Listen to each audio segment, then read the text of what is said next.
Hello दोस्तों, very good morning. आप सभी का स्वागत है, वेलकम है। हम लोगों का जो टॉपिक चल रहा था, भारत में यूरोपीय कंपनियों का आगमन, arrivals of European in India, जिसके क्रम में हम लोग पुर्तगालियों के आगमन को देख चुके हैं। उसके बाद हम लोग डचों के आगमन को देखा। आज हम लोग देखेंगे ब्रिटेन यानी अंग्रेज़ों के भारत आगमन के बारे में। इनके पुराने इतिहास को देखा जाए तो सबसे पहले स्थलीय मार्ग से, लिखते रहिए आप लोग, स्थलीय मार्ग से सबसे पहले भारत आने वाले अंग्रेज़ का नाम जॉन मिल्डन हॉल था। John मिल्डन hall.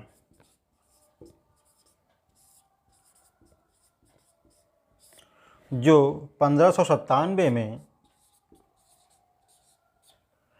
खैबर दर्रे के रास्ते होकर स्थलीय मार्ग से भारत आया था। उस समय खैबर दर्रे को भारत का प्रवेश द्वार कहा जाता था।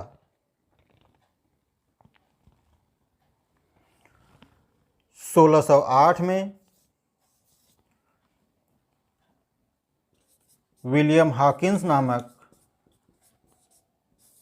यात्री समुद्री रास्ते भारत आने वाला सबसे पहला अंग्रेज़ था, जो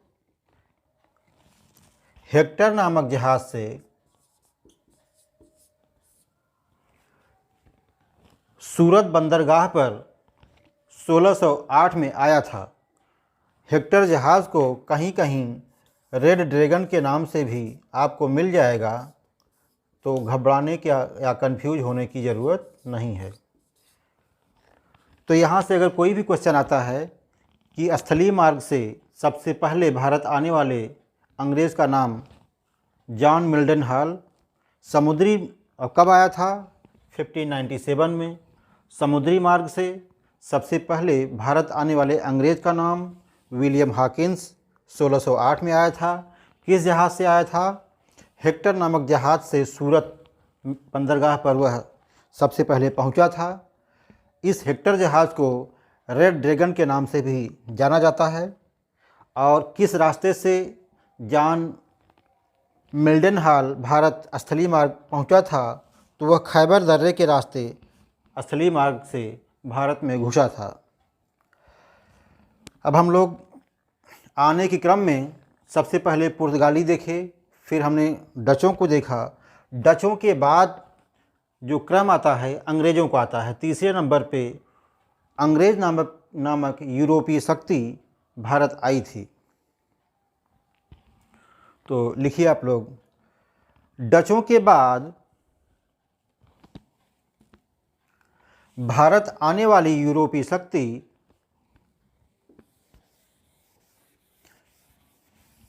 अंग्रेज ही थे, किंतु कंपनी की स्थापना के क्रम में अगर देखा जाए, अंग्रेजों की कंपनी डचों से 2 साल पहले ही स्थापित हो चुकी थी। डच कंपनी की स्थापना जहां 1602 में हुई थी, वहीं अंग्रेजी कंपनी की स्थापना 1600 में ही हो चुकी थी। किंतु आने के क्रम में अंग्रेज डचों के बाद आए थे। जैसा कि हम लोग जानते हैं, यूरोप से भारत के समुद्री व्यापारिक मार्ग की खोज पुर्तगालियों ने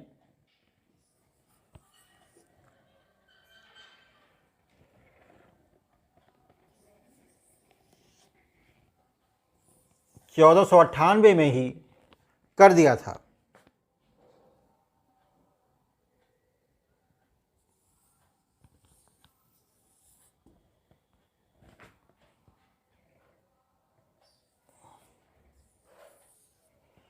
अब ये देखिए आपका यूरोप वाला पार्ट है, ये आपका नॉर्थ अमेरिका है, ये आपका साउथ अमेरिका है, ये अफ्रीका है। सबसे पहले 1487 में बार्थोलोमो डियास इस यूरोपीय पार्ट से चला था अटलांटिक महासागर होते हुए। उत्तमाशा अंतरीप यहाँ दक्षिण अफ्रीका के नीचे था। इसके बाद आगे जाने की उसकी हिम्मत नहीं पड़ी थी और 1487 में ये जो है फिर यहीं से वापस हो गया था। फिर दूसरी बार कोलंबस जो इस रास्ते को न पकड़ के भारत की खोज के लिए सीधा गया, उसको भारत न मिल के नॉर्थ अमेरिका को खोज कर लिया। और तीसरे प्रयास के अंतर्गत पुर्तगाल का एक यात्री वास्को डी गामा 1498 में 1498 में इसी रास्ते को पकड़ा जिस रास्ते को 1487 में बार्थोलोमो डियास ने पकड़ा था। और यह उत्तमाशा अंतरीप आके रुका नहीं, इसके आगे जाके 1498 में 17 में कहीं कहीं पे 20 में भी आपको दिख जाएगा, इसलिए कंफ्यूज मत होइएगा। 17 मई को यह भारत के समुद्री मार्ग की खोज वास्को डी गामा पुर्तगाली यात्री ने किया था और यहाँ से जाते समय भारतीय सामग्रियों को, सामानों को उसी जहाज़ में लेकर वापस गया था और यूरोप के बाज़ार में बेचा था, जिससे उसको आने जाने का पूरा खर्चा निकालने के बाद भी उसका जो मुनाफा था 60 गुना था, 60 टाइम्स था।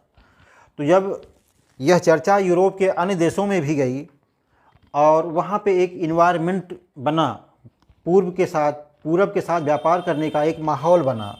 इसी माहौल के क्रम में अंग्रेज़ों ने भी अपना पूरब के साथ व्यापार करने का प्रयास करना एक स्वाभाविक घटना थी। इसी स्वाभाविक घटना के क्रम में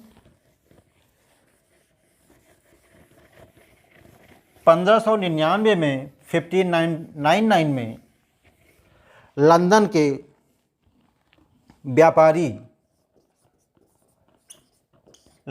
व्यापारियों ने 1599 में एक बैठक की, एक मीटिंग की। किसकी अध्यक्षता में? लॉर्ड मेयर की अध्यक्षता में। और उस मीटिंग में ये निर्णय लिया गया कि पूरब के साथ व्यापार करने के लिए एक कंपनी की स्थापना की जाए। इसी के क्रम में अंग्रेज़ों ने भारत के साथ व्यापार करने के लिए या पूरब के साथ व्यापार करने के लिए एक कंपनी की स्थापना की। उस कंपनी का नाम था governor and company of merchant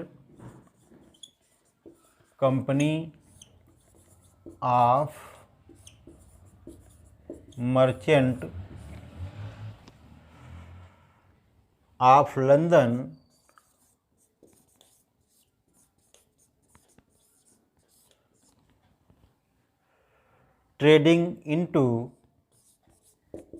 trading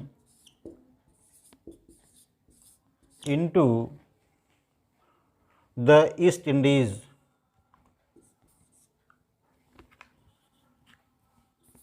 the East Indies।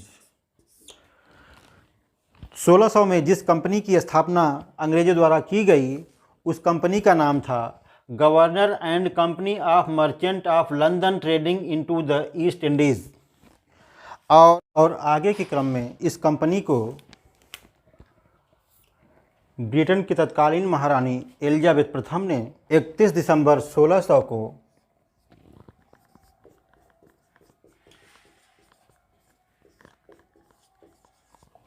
एक शाही फरमान जारी करके, एक आज्ञा पत्र जारी करके अपने हस्ताक्षर से इस कंपनी को मान्यता प्रदान कर देती हैं। इस प्रकार 31 दिसंबर 1600 को यह कंपनी एक वैधानिक कंपनी के रूप में हो जाती है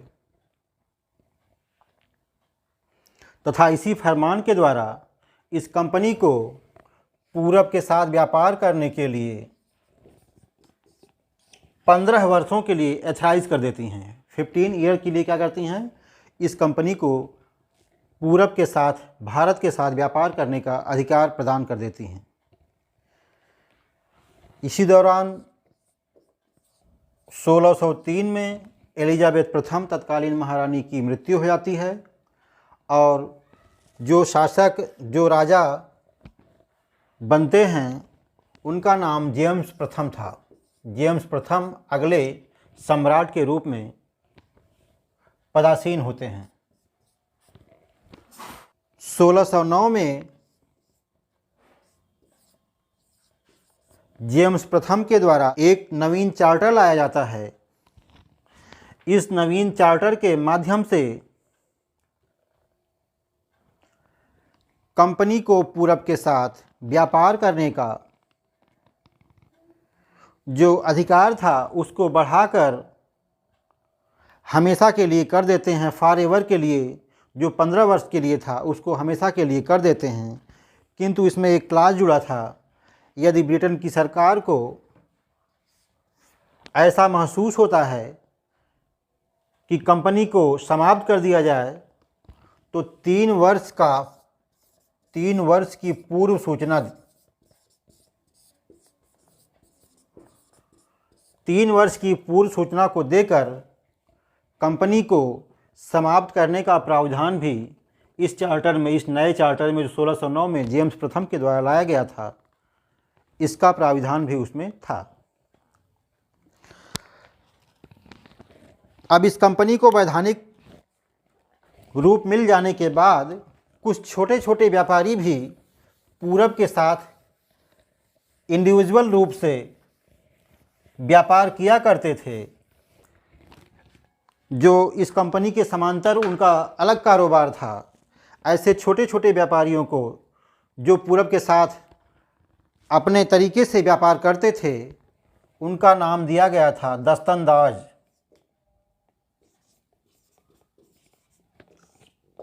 दस्तंदाज उनको बोलते थे। और इस कंपनी का जो स्वरूप था, जो नेचर था, ये कंपनी शेयरधारकों की कंपनी थी।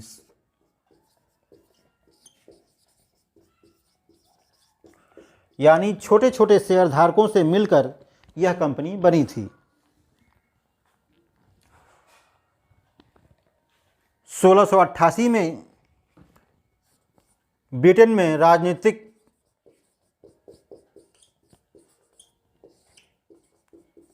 परिवर्तन होता है। 1688 में, जिसका नतीजा ये होता है कि इस कंपनी के जो कंपटीटर थे, जो विरोधी थे, उनको एक अवसर मिल जाता है।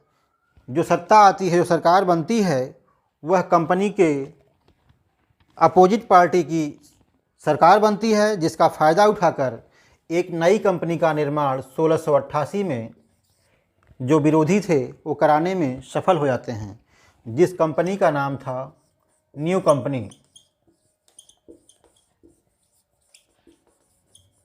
इस कंपनी का नाम क्या था? New company. किंतु कंपनी के निर्माण के, इस नई कंपनी की स्थापना के 8-10 साल बाद ही 1698 में ब्रिटेन की सरकार जो है गंभीर वित्तीय संकट में आ जाती है और फाइनेंशियल क्राइसिस में आने के बाद सरकार के पास एक उपाय आता है कि इस कंपनी के एकाधिकार, पूरब के साथ जो व्यापार करने का जो एकाधिकार है, इसकी नीलामी निकाल दी जाए। और नीलामी में क्या होता है, जो ज़्यादा बोली लगाता है, जो ज़्यादा पैसा लगाता है, वही नीलामी को ले जाता है। जिसका नतीजा ये हुआ 20 लाख पाउंड में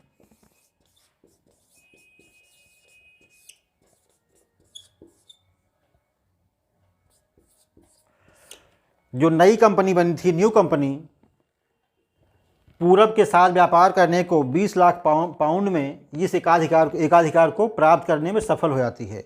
यानी अब जो पुरानी कंपनी थी, जो 1600 में बनी थी, उसको हटा के पूरा का पूरा अधिकार जो है इसको पूरब के साथ व्यापार करने का मिल जाता है।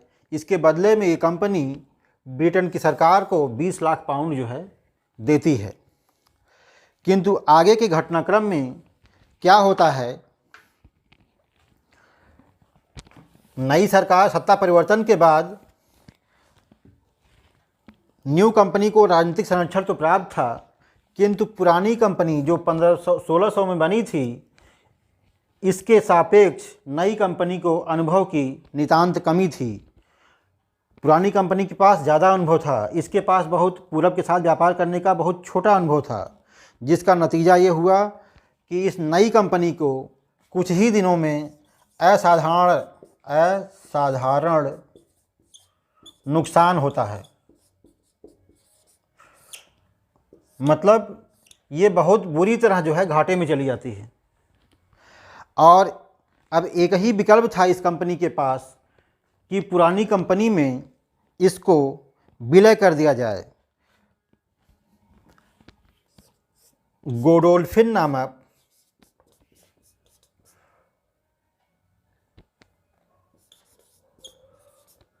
गोडोल्फिन की सहायता से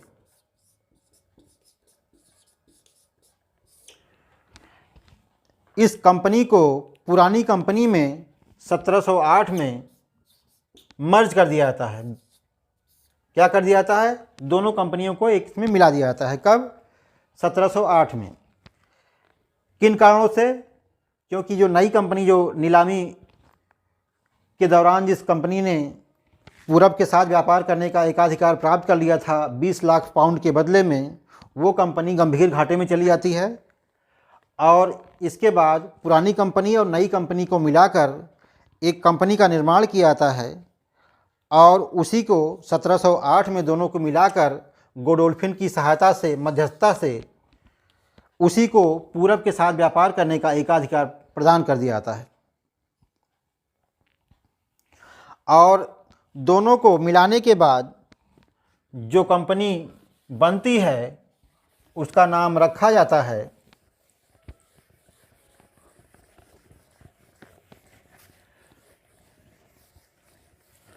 जो मर्ज करने के बाद जो नई कंपनी अस्तित्व में आती है उस कंपनी का नाम था द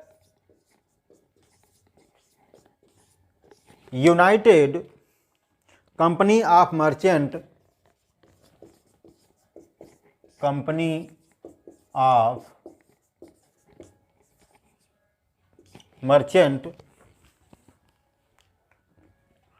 ऑफ लंदन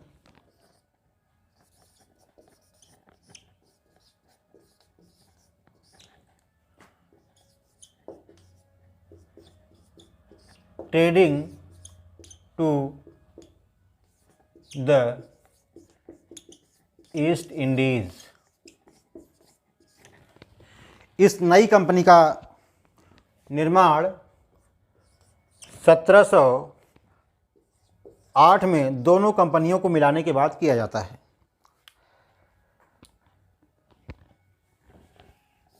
जिसे 1833 के चार्टर एक्ट के द्वारा इसका नाम साल्ट करके ईस्ट इंडिया कंपनी,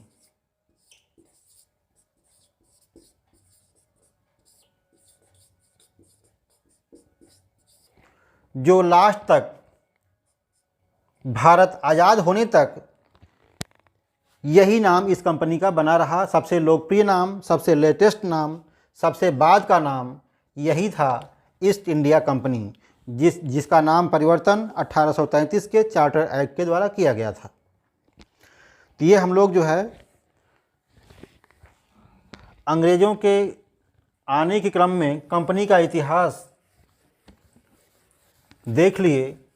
इसको चार्ट के फॉर्म में अगर रिवीजन पैटर्न पे अगर देखना हो तो 1599 में लॉर्ड मेयर, जो लंदन के व्यापारियों की मीटिंग होती है, लॉर्ड मेयर जिसके अध्यक्ष होते हैं उस बैठक के, और उस बैठक में एक कंपनी के निर्माण का निर्णय लिया जाता है और उस कंपनी का नाम जो निर्माण किया था उस कंपनी का नाम था governor and company of merchant of London trading into the East Indies. Company बनती है पूरब के साथ व्यापार करने के लिए। और आगे 31 दिसंबर 1600 को तत्कालीन ब्रिटेन की महारानी एलिजाबेथ प्रथम एक आज्ञा पत्र, एक शाही फरमान निकाल के इस कंपनी को मान्यता प्रदान कर देती हैं और 15 वर्षों के लिए पूरब के साथ व्यापार करने का अधिकार इस कंपनी को प्रदान कर देती हैं। किंतु 1603 में एलिजाबेथ प्रथम की मृत्यु हो जाती है और अगले सम्राट के रूप में 1603 में जेम्स प्रथम इंग्लैंड के सम्राट बनते हैं और 1609 में जेम्स प्रथम के द्वारा एक चार्टर निकाला जाता है। न्यू चार्टर के द्वारा इस कंपनी को जो 15 साल तक ही केवल भारत के साथ या पूरब के साथ व्यापार करने का अधिकार प्रदान किया गया था, इस अधिकार को हमेशा के लिए बढ़ा देते हैं। फॉर एवर के लिए इस कंपनी को पूरब के साथ व्यापार करने का अधिकार प्रदान कर देते हैं। बस केवल एक शर्त थी कि अगर सरकार को ये महसूस होता है कि कंपनी को बंद कर दिया जाए तो 3 वर्ष की पूर्व सूचना के बाद सरकार को यह पावर था इस चार्टर के, इस नवीन चार्टर के अंतर्गत कि कंपनी को बंद कर सकती है। फिर आगे के क्रम में कंपनी के निर्माण के बाद भी कुछ छोटे छोटे व्यापारी पूरब के साथ इंडिविजुअल तरीके से व्यापार करते रहते थे, जिसको दस्तंदाज कहा जाता था। क्या कहा जाता था? दस्तंदाज। इसी बीच ब्रिटेन में कुछ राजनीतिक परिवर्तन होता है और इसी दौरान कंपनी के विरोधियों को नई सरकार बनने के बाद मौका मिल जाता है और सरकार से मिलके एक नई कंपनी की स्थापना, जो पुरानी कंपनी के प्रतिद्वंदी थे, कॉम्पिटिटर थे, वो कर देते हैं और इस कंपनी का नाम था न्यू कंपनी। न्यू कंपनी 1688 में दूसरी कंपनी के रूप में अस्तित्व में आ जाती है। किंतु इसी दौरान ब्रिटेन की सरकार 1698 में भयंकर फाइनेंशियल क्राइसिस, वित्तीय घाटे में पहुंच जाती है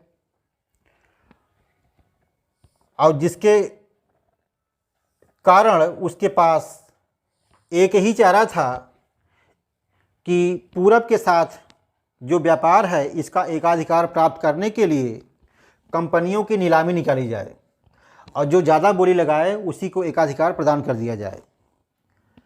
और इस क्रम में 20 लाख पाउंड में जो नई कंपनी बनी थी 1688 में, ये पूरब के साथ व्यापार करने का पूरा अधिकार 20 लाख पाउंड ब्रिटेन की सरकार को अदा करके प्राप्त कर लेती है। किंतु अधिकार तो प्राप्त कर लेती है लेकिन बहुत ज़्यादा दिन तक ये संभल नहीं पाती है, चल नहीं पाती है और एक्स्ट्रा ऑर्डिनरी लॉस में चली जाती है। असाधारण नुकसान हो जाता है, घाटे में चली जाती है। घाटे नहीं, भयंकर घाटे में चली जाती है। भयंकर घाटे में जाने के बाद इसके पास केवल एक विकल्प था कि पुरानी कंपनी से ये मिल जाए। इसी क्रम में पुरानी कंपनी में गोडोल्फिन की मध्यस्थता से, मीडिएटरशिप से 1708 में ये पुरानी कंपनी और नई कंपनी को मर्ज कर दिया जाता है। उसके बाद 1833 मर्ज करने के बाद जो नया नाम कंपनी का आता है, the united company of merchant of London trading to the East Indies, नई कंपनी का नाम पड़ता है। और आगे चलकर 1833 में के चार्टर एक्ट के द्वारा इस बड़े नाम को छोटा करके ईस्ट इंडिया कंपनी कर दिया जाता है। क्या कर दिया जाता है? East India company. ये कंपनी का सबसे बाद का नाम है, सबसे लेटेस्ट फॉर्म है और सबसे लोकप्रिय नाम भी यही है और आज़ादी तक ईस्ट इंडिया कंपनी का नाम बना रहता है। Thank you.